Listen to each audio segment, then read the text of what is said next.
today's podcast episode of Healthy Living, Happy Midlife, we are going to dive into a topic that is not really talked about because it's really embarrassing. Gut issues, IBS, and having a poopy tummy. I'm going to share my own story of tummy troubles that I had as a child and the ways that it followed me into adulthood. We're going to unpack what the low FODMAP diet really is, why it can be life-changing for people with IBS, and how menopause can actually make stomach issues even more challenging. So if you've ever canceled plans because of your tummy, skipped meals out, or feared that something was going to happen so you didn't eat, or wondered why your gut just seems to be calling the shots, this episode is for you. So grab a cup of tea, settle in, and let's talk about reclaiming peace, joy, and confidence in your relationship with food. Welcome, welcome. Thank you for joining me today on another episode of Healthy Living, Happy Life. It's me, Denise Stegall, the menopause mentor, and today we are talking about the very not glamorous, but very real issue of tummy troubles. Yes, tummy troubles.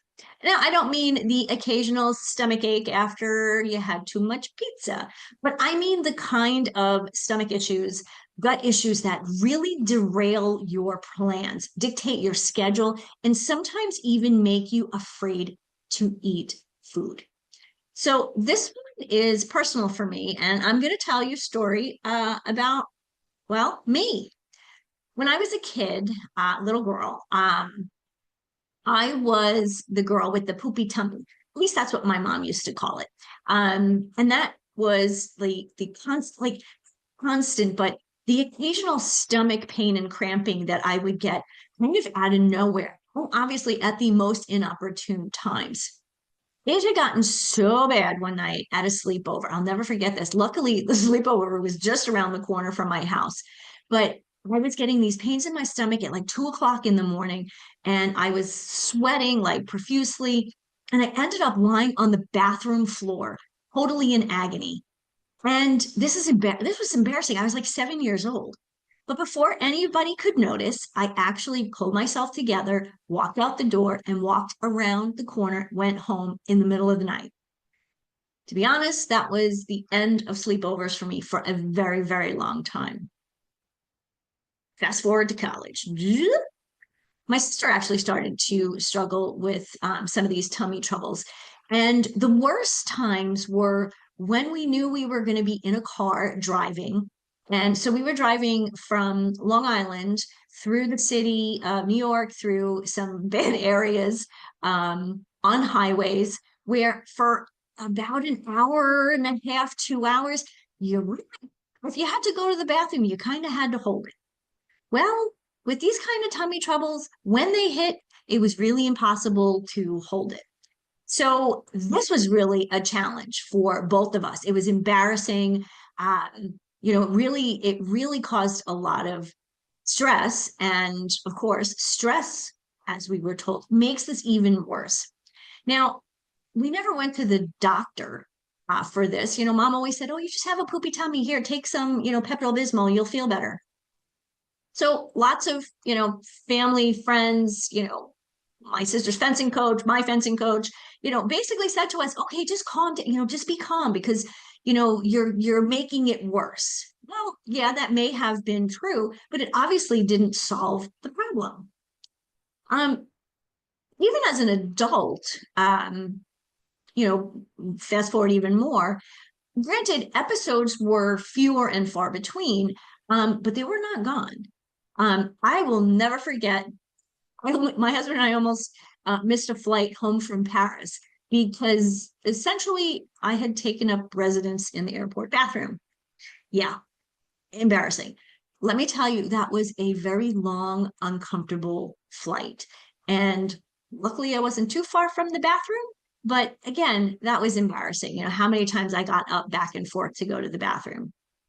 Anyway, that was very early on in my marriage and in my health journey.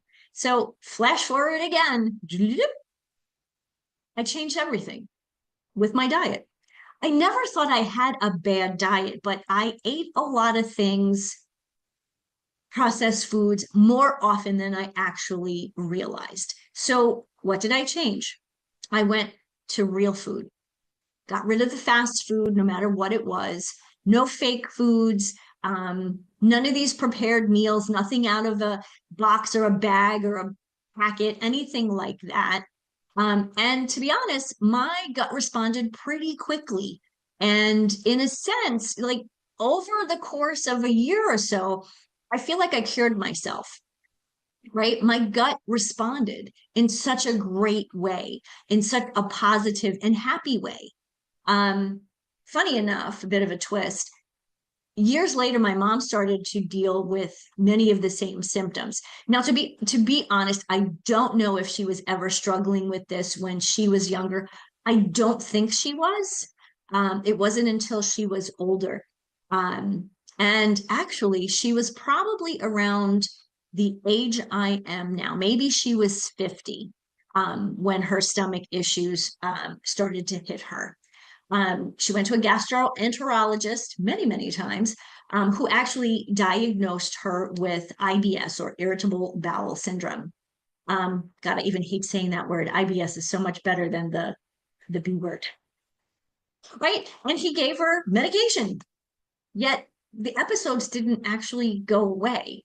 Maybe they weren't as frequent, but she still has them. She still has them, better, but not completely gone. But at least she knows what it is, right? There were days, and I remember this, where she canceled plans, because she wasn't sure. Her tummy was kind of bothering her, so she didn't trust her body.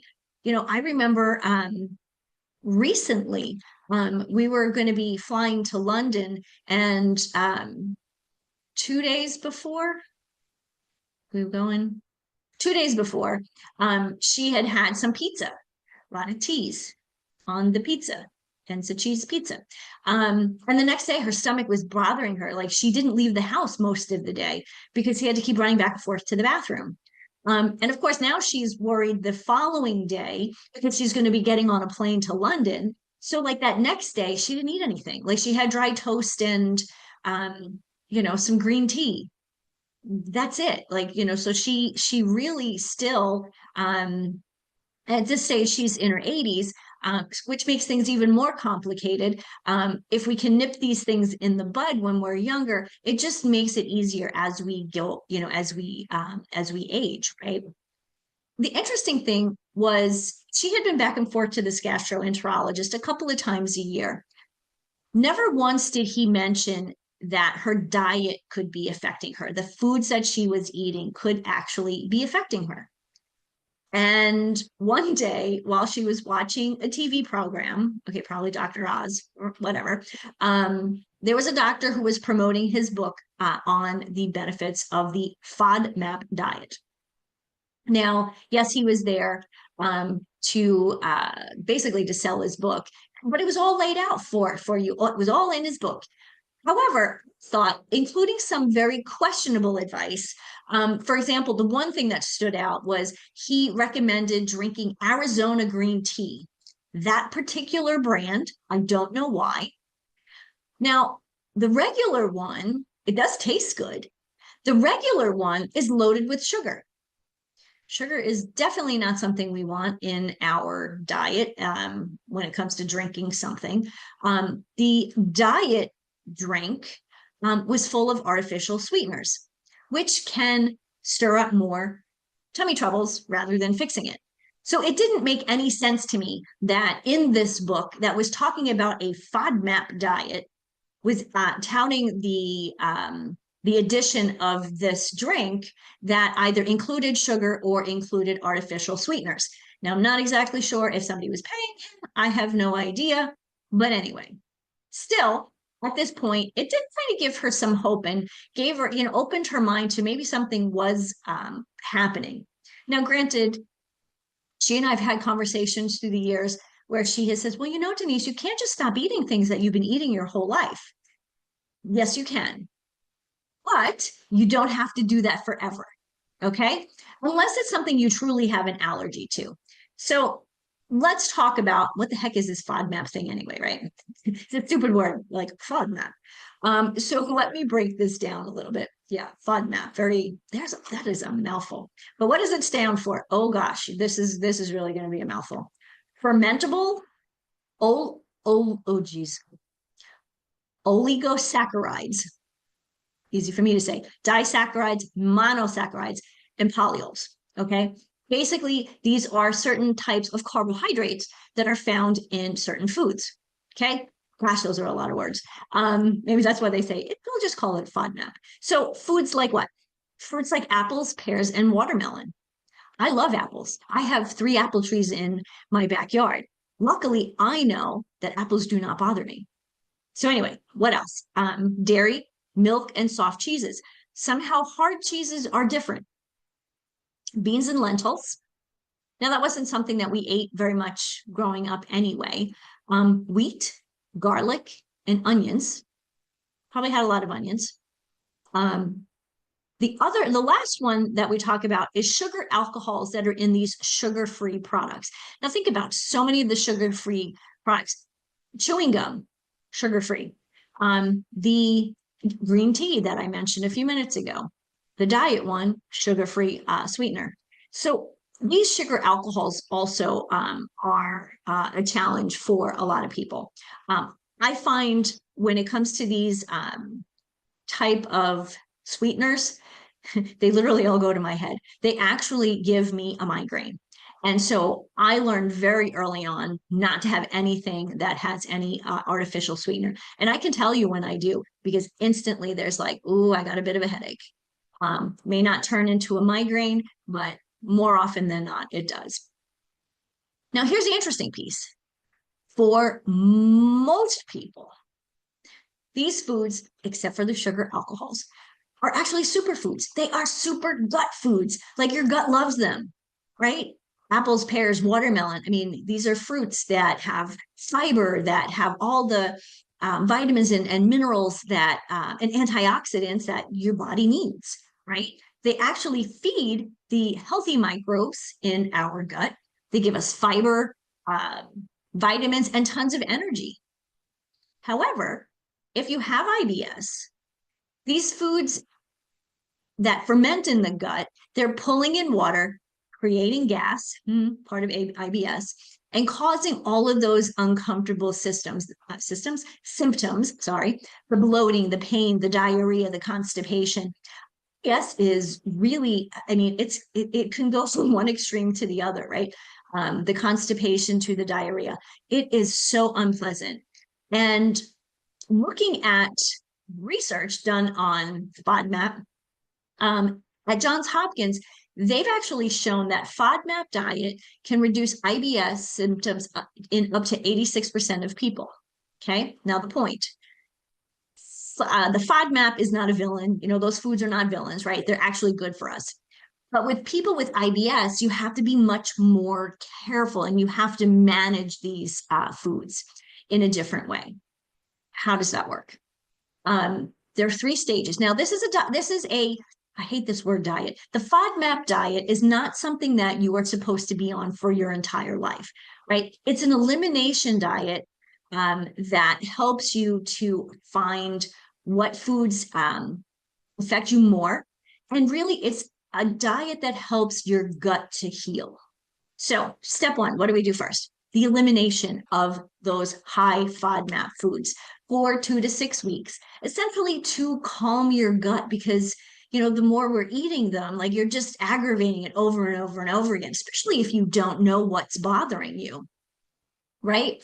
And then the next thing would be to introduce them back one at a time, testing your tolerance, right? This is what we do with elimination diets. And then you can kind of create your own roadmap. I like roadmaps for some reasons, roadmaps and blueprints.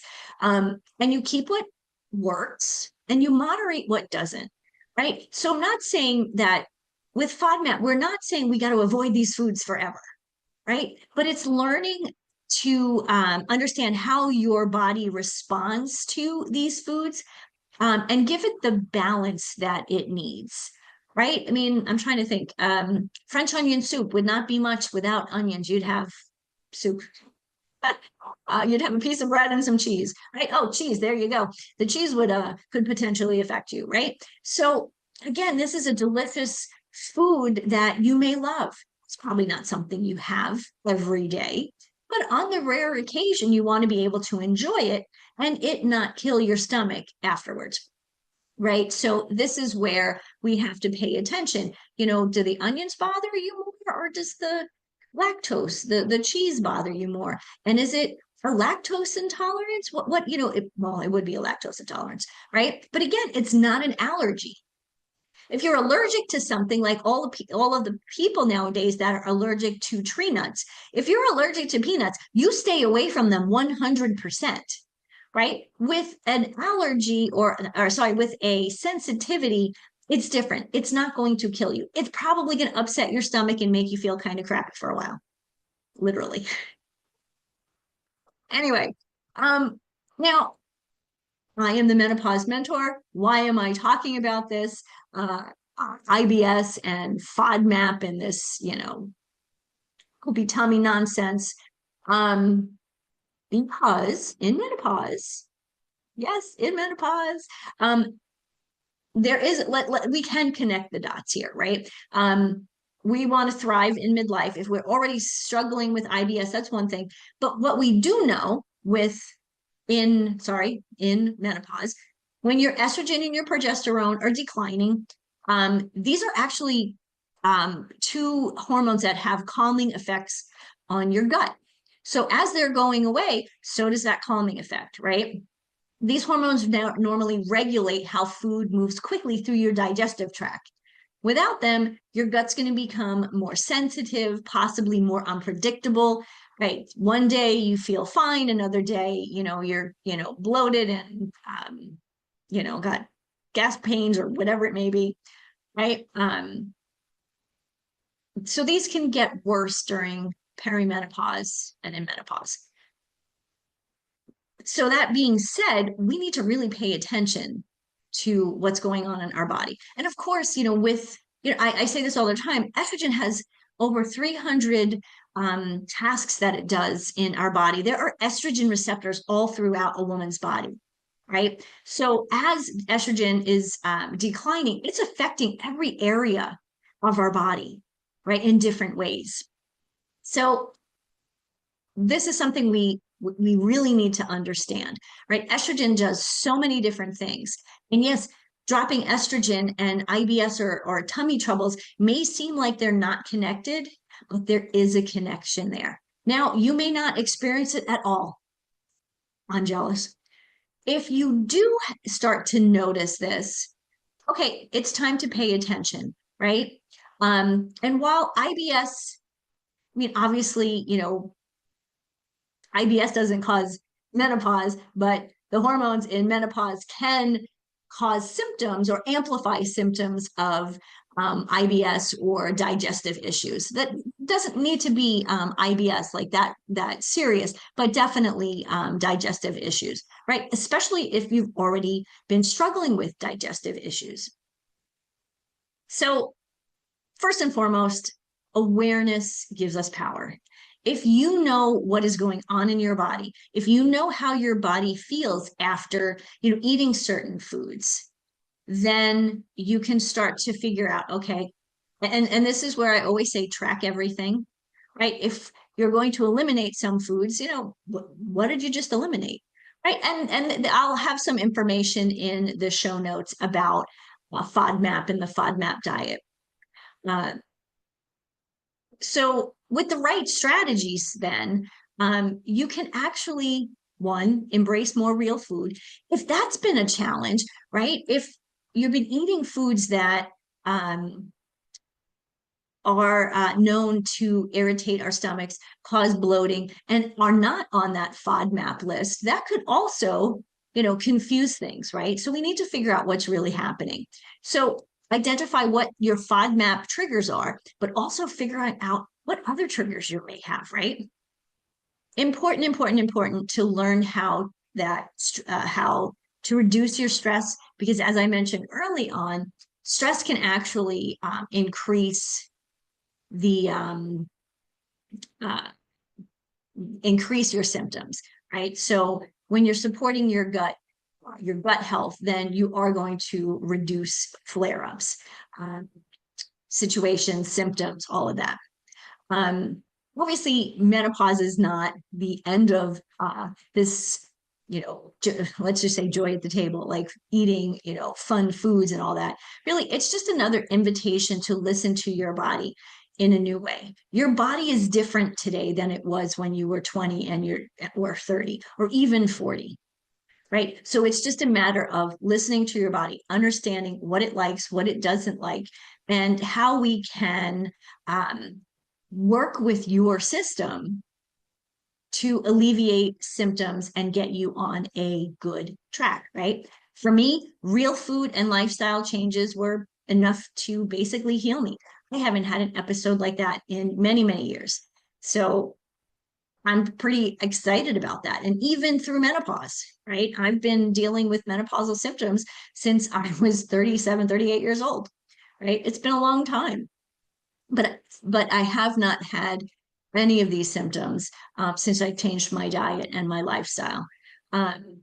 Right. So with my mom, like FODMAP helped give her a little bit of clarity. Now I can't say that she followed the step-by-step uh, ways to do FODMAP. I know she wasn't working with her doctor. I think it was just something she was trying on her own. And I don't live where she is, so it was really hard to kind of do over the phone, right?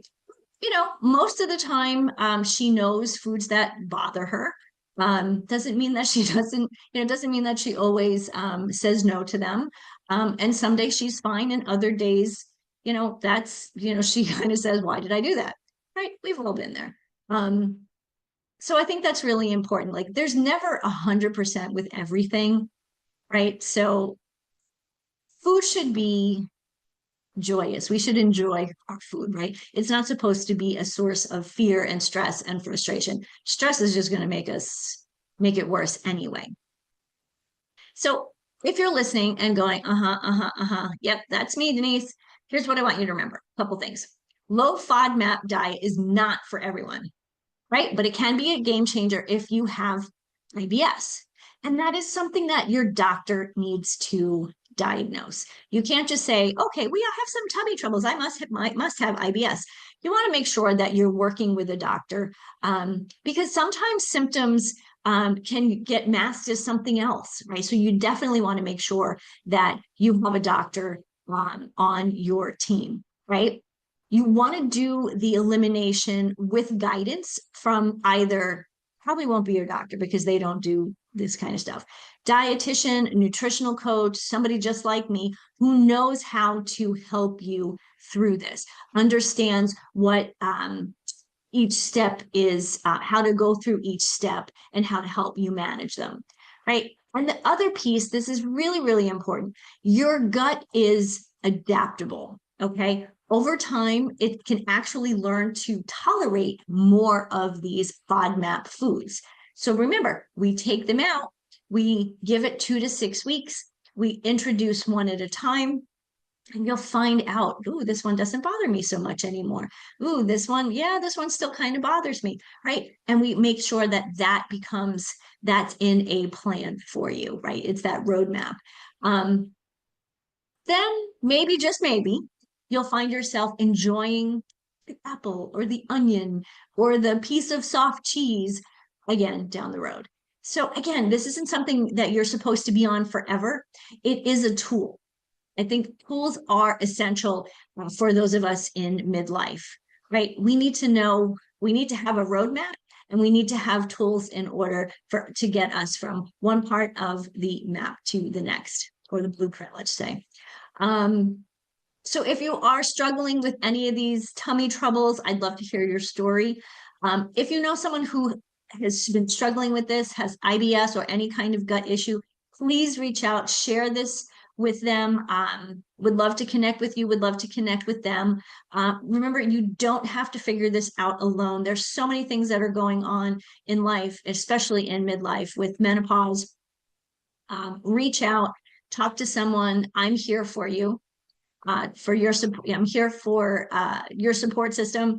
I'm Denise Stegall. Till next time, living health. Ooh, I just said that wrong.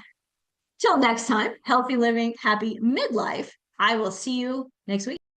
Thank you for joining me for another episode of Healthy Living, Happy Midlife. My hope is that today's conversation left you inspired, encouraged, and ready to take the next step toward creating a vibrant, fulfilling life that you deserve. Remember, you don't have to settle for fatigue, brain fog, or frustration.